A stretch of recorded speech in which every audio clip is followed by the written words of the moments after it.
Welcome everyone to one of our collaborations. I love doing these. I do these every other Monday. We're going to talk to Miss Z, who is all the things. She is a speaker. She's been in the industry in the news media. She's an entrepreneur. And I was so excited to be able to get her on my friend list because you guys know I'm all about diversity and making sure we talk about men and mental health and all the colored folks. And so, with her having her heritage as an Arab American, she is going to share with us really her path to finding herself and her voice and how we can do that. So, with that, I'm going to turn it over to her. Hey guys, can you guys hear me? Sorry, it broke off for a hot second. We're good? All right. So as she introduced me, my name is Zahra, and I have a podcast called Breaking Pita With Zee, which I think is a huge part of kind of finding my voice and my path. But I'm 37 years old, and I just started it 2 years ago now. So it took a very, very, very long time. It took me 35 years to finally really get my voice out there and be comfortable enough to talk about issues and talk about things that are not really talked about a lot in the Arab American and the Muslim community. So to give a little bit of my backstory, I was born to an Iraqi father and an Austrian mom. Muslim, my dad was very, very religious, very practicing. And of course, he instilled that in us as well to practice. Now, the thing is, he also mixed the Arab American culture a lot with religion. Unfortunately, our culture is not always very female forward. It's very patriarchal. Lots of things when it comes to men. Men can do this, women cannot do this. So growing up, I was told about what to be as a typical woman. Basically, get as little education as possible. So just high school and then maybe even college, 4 years only. Anything after that, too much education. Marriage was a huge thing. We were taught that from a really young age, as many women are, especially women who are in their 30s, who and 30s and above. Like, I feel like that generation was really taught that we're born to get married, we're born to have kids, we're born to cook, we're born to clean, take care of our man, whatever it may be. I feel like that was the generation. And it was stronger with the Arab culture as well. My father instilling that into all of us, of course. So that's what the typical woman was expected. I was not supposed to be opinionated. I was not supposed to speak up. Everything had to happen behind closed doors. So if there were issues, if there were like even like mental health, for instance, we couldn't talk about that out loud. That's a huge no-no in our culture. And so that's what I grew up learning about being a woman. But I always felt like there was more. I always felt opinionated. I was very hard-headed growing up. I knew what I wanted. I remember it was 10th grade when I realized I wanted to be a journalist. And that way I had a little bit of a voice through journalism. And so I was told by my dad that journalism was not a woman's field, that was a man's field. And what I needed to do was just to become a teacher because it was the simple thing to do. I didn't need to be overeducated to become a teacher, work regular 9 to 5, work with kids. I didn't have to work so much with the opposite sex. So that was the path that my father had created for me. Of course, so this is me being born into this culture and societal expectations of me, because it wasn't just my family, it was the families around me as well. Because, of course, like, we were surrounded by other Arab American families who were kind of doing the same thing. And so this is the societal pressure, right, of what a good Arab American Muslim woman is supposed to do with her life. So so after high school, actually, my father told me, okay, now that you're done with high school, I want you to get married. And so he started looking for people. I was 17 years old at this time. And I said, I don't want to get married yet. Can you please wait until I finish college? Because then we can revisit it. And at least I'll have like some more education. Well, what he didn't know was that I was studying journalism in college, despite the fact that he did not want me to, because in the end, I felt like this was my life and this is the life that I would have to live in the future and not the life that he would live. So I did not study to become a teacher. I went ahead and studied journalism.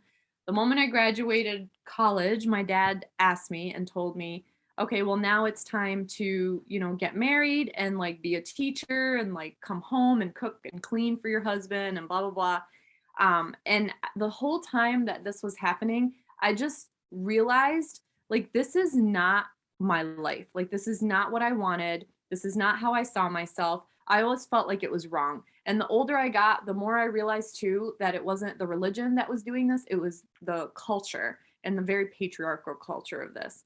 Um, I had friends who were kind of breaking free from this, but of course I was still afraid because also growing up, we're taught what will other people think of us. That's like a huge thing. Its reputation in the Arab culture is so big and so important. And it's always, what are people going to say? What like disgrace is that going to put on the family? Um, I wanted to get my master's degree, and my dad told me no, like this was, again, too much education for me. But like, I just wanted to move forward. I wanted to have a voice. I taught high school for a year. I hated it. And then after that, my dad actually kept me at home and he said, okay, well, you're not going to be a journalist now. You need to get married, and that's what you need to do. So, really finding myself and finding my voice was really difficult in this situation because I didn't really have room for it. I was being told from my father, like certain things about being a woman. I was being told by society, like the Arab men that, like, were coming through and trying to date me or trying to marry me were telling me a whole nother thing. So it was just like I was hearing things from all around me about what I'm supposed to be. So anything else that I felt like was almost like a guilt, that I wanted a voice. I wanted to be outspoken. I wanted to talk about things, but there was always that fear of backlash. Um, Finally, my parents got divorced. We moved out of my um, dad's house, and that's when I was able to finally start to find myself. So I was wearing hijab. I took off my hijab at 30. That was, I think, a huge part of me like actually finding myself because, for my whole life, my dad told me to wear it. He told me that I had to do it, but really in Islam, it's a choice to wear the hijab. And so I was able to take it off. And that's, I think, when I really started to find myself and get on a path of kind of not caring so much what other people think. I think this was like the hardest part, was not caring as much about what other people think. Another thing too that was really important is like how people labeled me.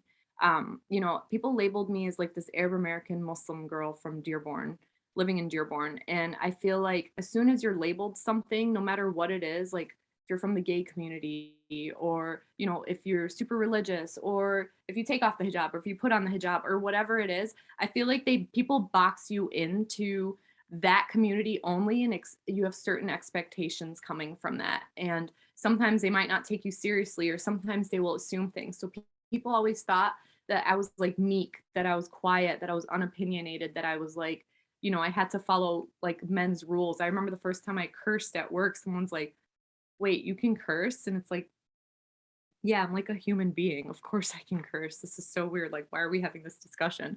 But yeah, so I actually did end up finally going to journalism. I became a reporter, and that was like a huge part too of finding my voice, was being able to practice what I was really passionate about. However, I felt like it really held me back too, because now the company was holding back my voice of speaking out, and that was really difficult because I had opinions and I had things to say, and I wasn't able to broadcast it without some kind of backlash from the company. And so not only am I like worried about like what other people will think, now I'm worried about what my job will think.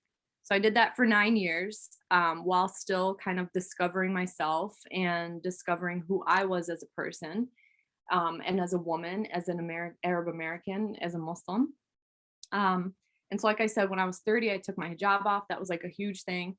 When I was 34, I finally quit my job as a reporter and found another job as a writer for an ad agency. And then I was able to come together with my podcast.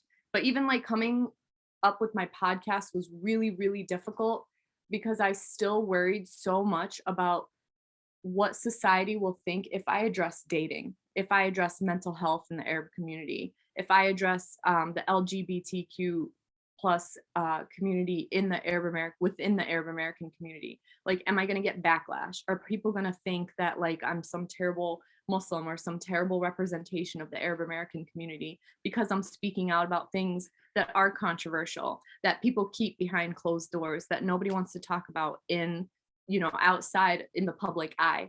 And so it took a lot for me to finally come up with my podcast. I started off kind of like slowly easing into it, started with more like softer matters, I guess, talking about softer matters. And as time went on and I started to not care what other people thought, that's when I really started addressing like the LGBTQ plus community and how the Arab American community reacts to that. I started talking about mental health and how mental health, it might be a joke in America, it's a bigger joke in the Arab American community because people sweep that under the rug. They don't take it seriously. But it took so much courage and so much of closing out that white noise around me, from everyone around me, from people within the community, people on social media, people making all kinds of comments, to finally find my voice and be able to tell a story that like has not really been told before, because I think we're such a closed group of people. And so sorry, I got an email, I lost my train of thought, I apologize about that. But it was really difficult to kind of find my purpose. Another thing that also, my best friend, she's on this call, Mashira, she asked me to be part of a woman empowerment show last year. And I was trying to think of something that empowered me as a woman. And for me, what empowered me, and people may have taken it the wrong way, but for me, what empowered me was taking my hijab off. That was really big for me because as a woman, like that's our choice as Muslim women, that's our choice to be able to take our hijab off, because we're allowed to make that decision, even though like the media and other like the society will talk about otherwise, but it's our decision as Muslim women. And so I did a 4-piece series about taking the hijab off. And in each piece, I talked about my like thoughts that were going on. I wrote my thoughts on a mirror and then like did a still piece of it. And so it was like, what will people think? But this is my decision. And in the end, I just said, F what they think. This is my decision. This is who I am. And I think that's really become kind of like the theme of my life, is that it's your life, it's your purpose, it's your beliefs, it's your culture, it's, your own judgment of yourself. And that's what's important to you. You have to live with your decisions, not society, not your family, not everybody else. You have to develop who you are as a person based on you, based on your passion, based on your love, based on your beliefs, not what everybody else will think. They're not living your lives. They're going to judge. People are going to judge. People are going to say things no matter what you do, whether you go one way or whether you go the other way. They're going to say some things. Everybody will always have an opinion. And so you just have to block out that noise. That's when you can actually start finding your voice, to find your path, to discover yourself and discover really who you are. And for me, I found myself when I just stopped worrying so much about what other people thought of me and my decisions and my successes, my failures, because we're all going to fail, right? We're not always going to be successful. There's going to be failures in between. And that was another thing. Like, if I fail, what are other people going to think? If I try to do this, they're going to be like, I told you so. You shouldn't have done that. But who cares? Because guess what? Like, you're not going to always succeed without failing. You're going to have to try and then try again, right? And so that was another big fear. So I think for me, like finding my voice and finding my path, it's moving past the fear of failing. It's moving past what other people will think of you when you fail. And then it's also moving past just like your decisions and your beliefs and your passion and what you want to do. And I'm always saying, because when people have an opinion of me, when I posted those pictures from that show, I had one girl message me, and she had such scathing things to say on Instagram about it. How dare you put that out there? How dare you show this as female empowerment? How dare you make Islam look so bad? And I'm like, you know what? Let's have a conversation. Let's have a conversation about it. Why do you have to give me, why do you have to send me scathing messages about it? Instead, just have a conversation with me. But that's the thing, like, people don't converse. They just judge, they assume, and then they have to say what they want to say behind a computer, not to your face, of course, and then move on. And I want to say that comment did not get to me, but that comment got to me after everything no matter how much I try not to let people bother me, no matter how much I try not to let opinions get to me, sometimes they still will. But guess what? Like, you just keep moving forward. You ignore those people. You tell yourself that, you know what? They're unhappy with something in their lives, or they're doing something maybe that they're not like happy with or feel successful with, and so they have to hate on your successes or your like personal story, because this was a very personal story for me. And so that's how I just moved past it. And I think just as women in general, I think it's huge as women, because whether you're Arab, whether you're Black, whether you're Hispanic, white, whatever it is, whether you're religious or not religious, whatever it is, I feel like as women, we're told by so many people in our lives what's expected of us. Always, what's expected of us. I tell people I don't want kids, for instance. I still get remarks from people like when I tell them I don't want kids. How could you not want kids? You're a woman. Like, how do you not feel the need to have children? I don't want kids. I never had that like deep desire to have children. But like, of course, society makes me feel guilty about not wanting children in my life. And so I think no matter who we are, no matter what stage of life we're in, I feel like as women, we're constantly told over and over and over again what's expected of us, how to act, how to think, how to whatever. If we're too flirty, you know, people talk about us that we're loose. If we're too reserved, people talk about us that we're too uptight. So we can never win. We can never win with people. And I think finding our purpose in life and finding who we are, our passions, is just not giving a crap about what other people say or think, and just not being ashamed of yourself and your passions, and kind of just moving forward with what you love and what you believe and who you are as a person. And I think that's how you end up finding your voice and your path in life. And that's how I found my voice and my path in life. And I have a long way to go still. Um, but you know, I know I can do it, because I know I started off, you know, and just made my way through life now. So. All right. Thank you so much. If anyone has any questions, they can feel free to unmute themselves. I'm very detailed, and so I like to dissect stuff. So I definitely have some questions. But if anyone else has any questions, feel free to unmute yourself and or put it in the chat, and I can state I them. I don't have a question right now, but I do have a I have something to say, I guess a statement. Um You gotta I turn your camera back on. oh, okay, I'm sorry. I just want to say how amazingly proud and like just proud of like Zahra. Like I really am like I hear her story. I mean, we talk about her story a lot, and it's like is each time I get something more of it. Like the things that she has overcome to get to, even to this part, and not break. Some of the things that she's been through, half of the stuff, like I feel like I would have been crumbled by now. But the fact that she has made it this far and is continually to grow and to get better, like her whole story, I'm just so amazed. I'm just so amazed by her. And I try to tell her that as much as I can, because I don't like, sometimes we take some of the gifts we have for granted and not recognize it. And I want you to recognize, girl, you are up here. Like seriously, you are up here, and to be an inspiration to so many people, including myself. I'm like, girl, you doing it and keep doing it. And that's all I want to say. You guys see why she's my best friend? Yeah, everybody needs everybody Everybody, needs a cheerleader like that. yeah, For everybody. sure. So just in summary, actually, like give me your actual like pitch. What exactly are all the things that you're doing and working on right now? And like what would you say your purpose is, right? So we talked about the path, but then a person who's, you know, still on the path, we're always going to be on the path.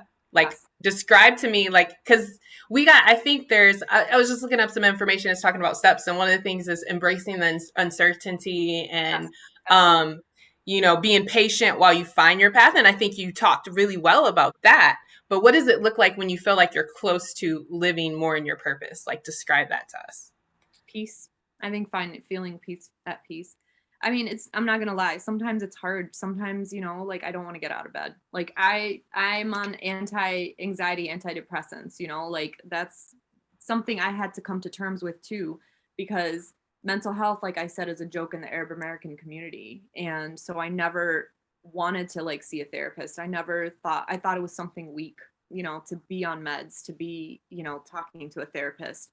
But as I got older and I'm like, no, like this is part of life. This is real, My doctor told me once, he's like, hey, if you had diabetes, would you take medicine for it?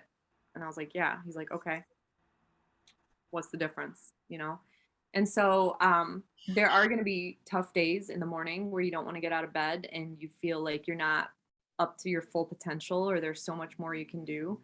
But like you said, it's a constant journey. But I think as I get the closer I get to this journey of like where I want to be, and I think in the end, where I want to be is my whole life, I've wanted to make a difference in people's lives. If I touch one life, if I touch 10 lives, if I touch hundreds of lives, like it doesn't matter.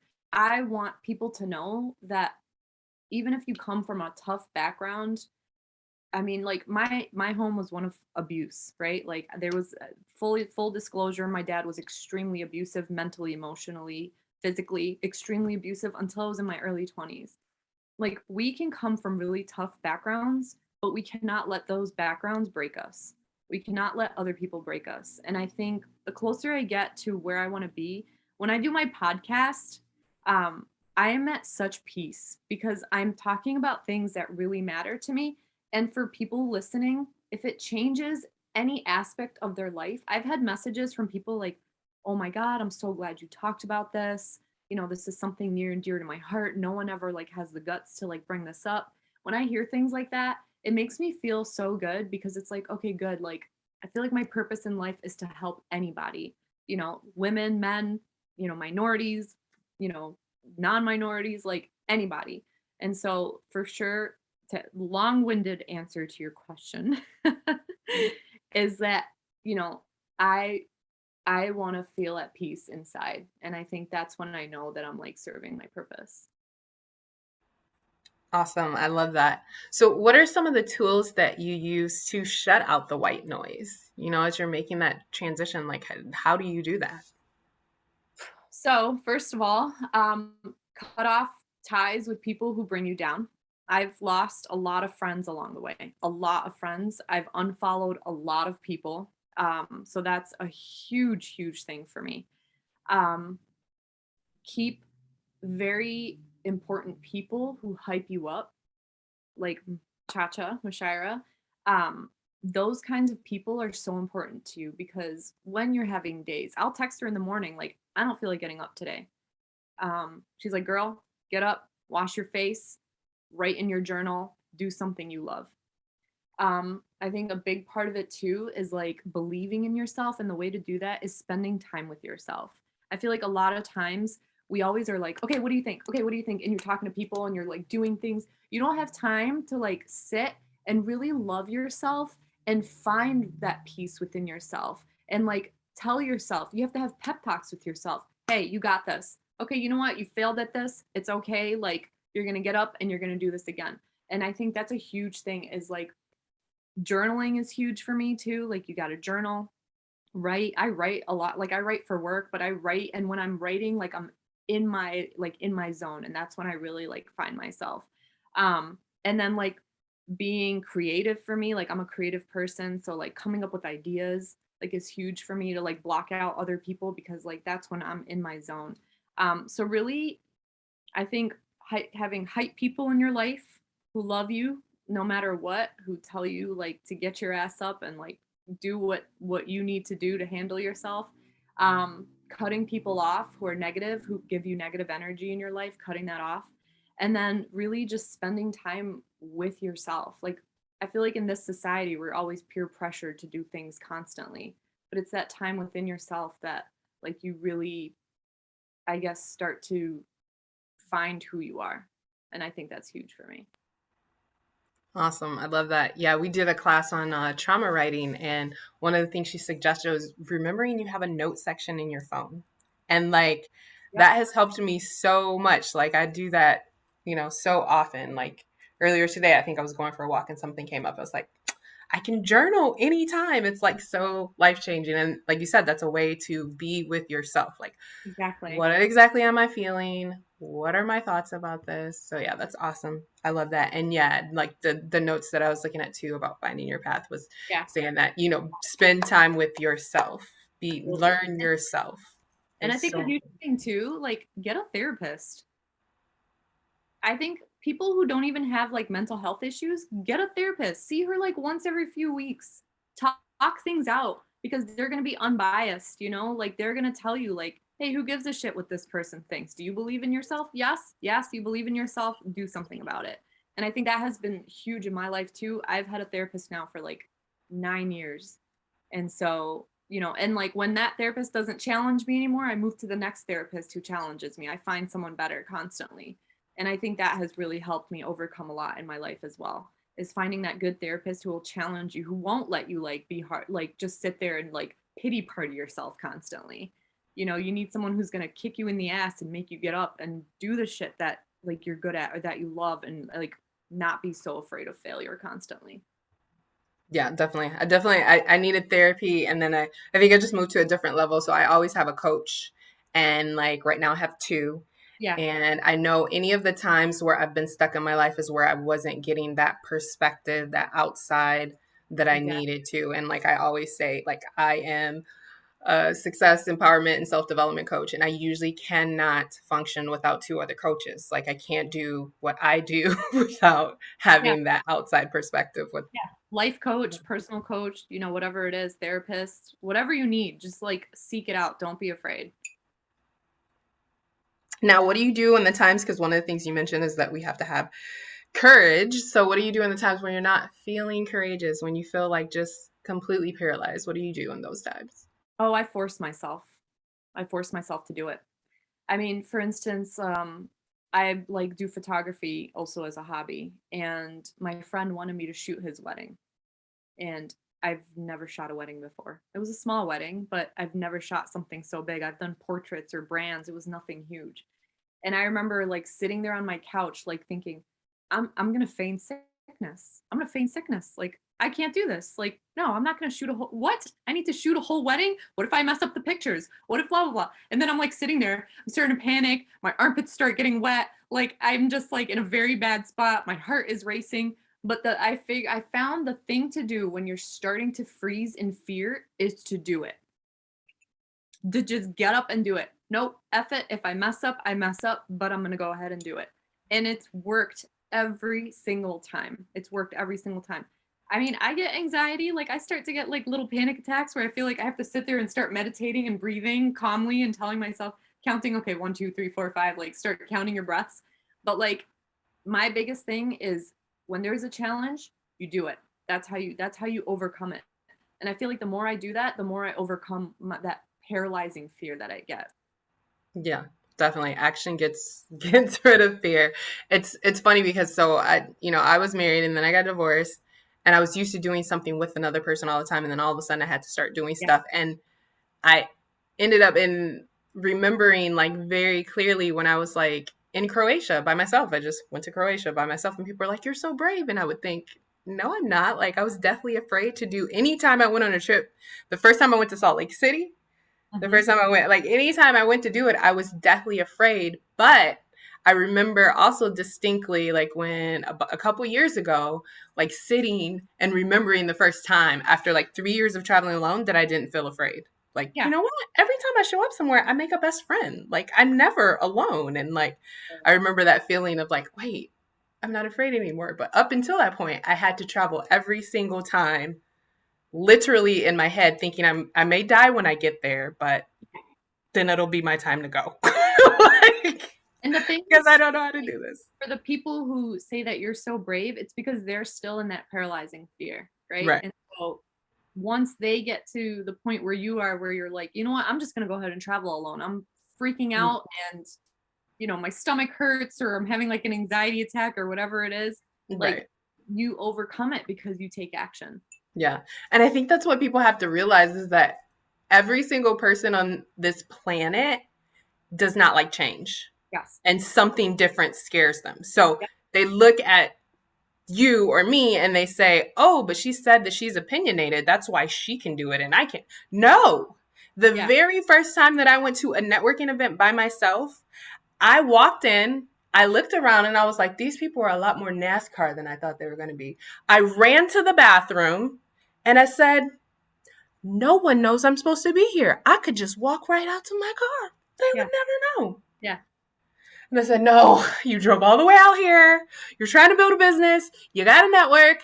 And I sat down and I made connections and I ended up having an appointment from that very first networking. But Having it a didn't matter that I was extroverted. None of that mattered. It was something new that I had to do by myself. And I was deathly afraid of doing it. Yeah.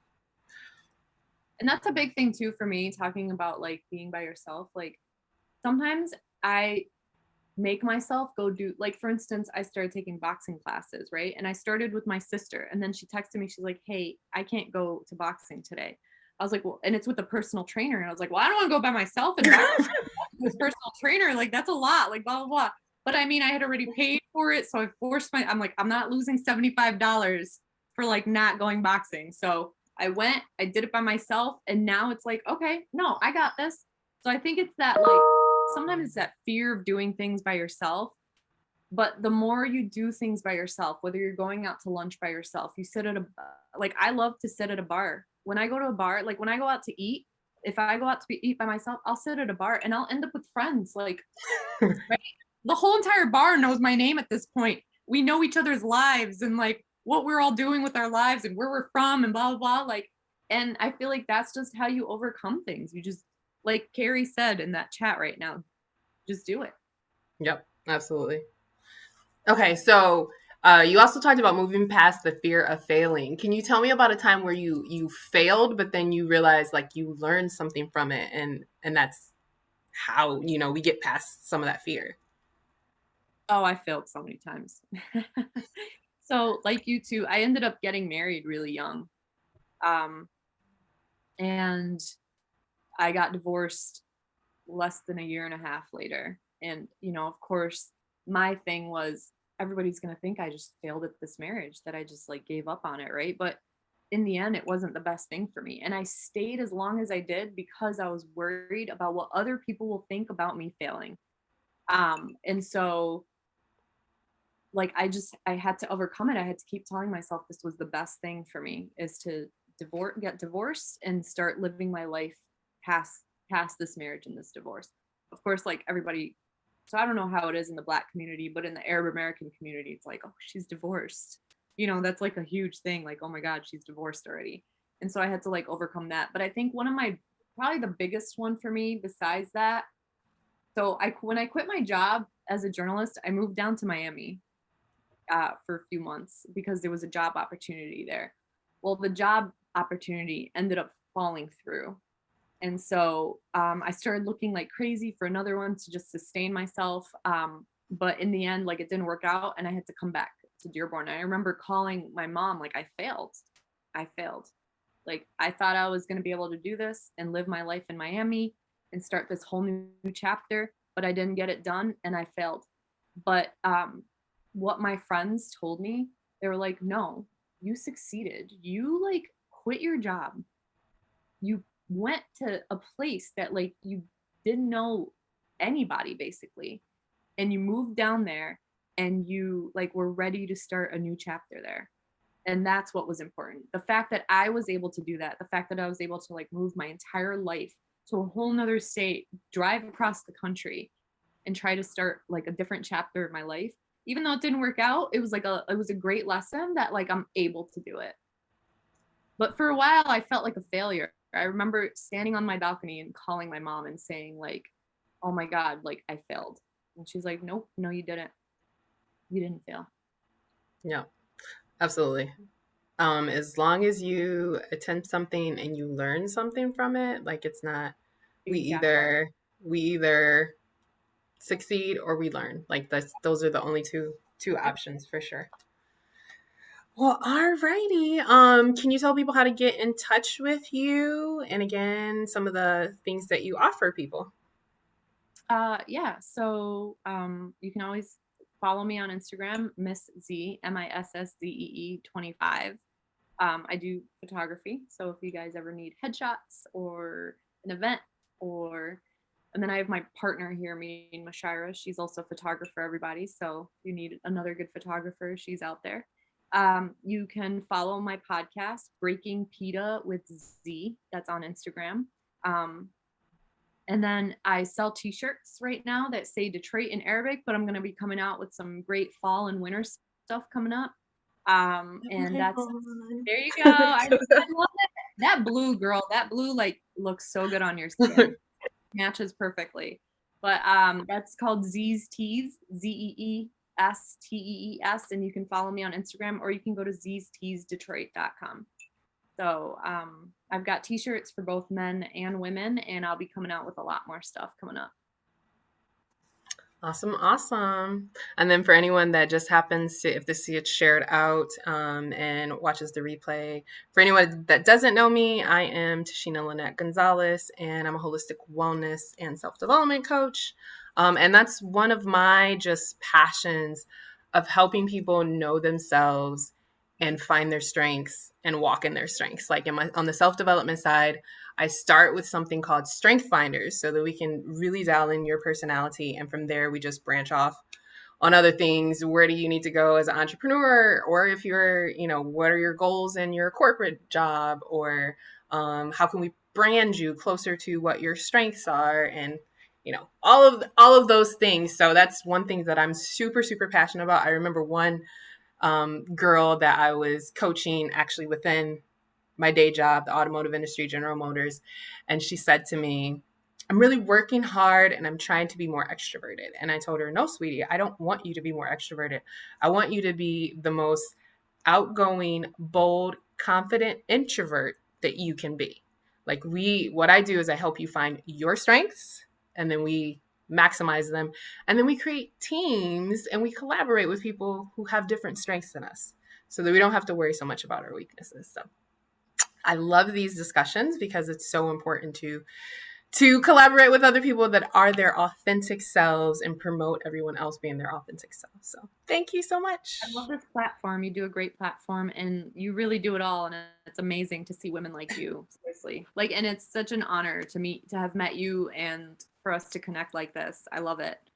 I think you're Thank you doing so good stuff. much. Thanks so much. So yeah, the replay will be available and I'll send it out to everyone. And yeah, I'm sure this will get plenty of views afterwards. Yeah. So thank you guys. Have an Thank you amazing guys. evening. You too. Bye. Bye.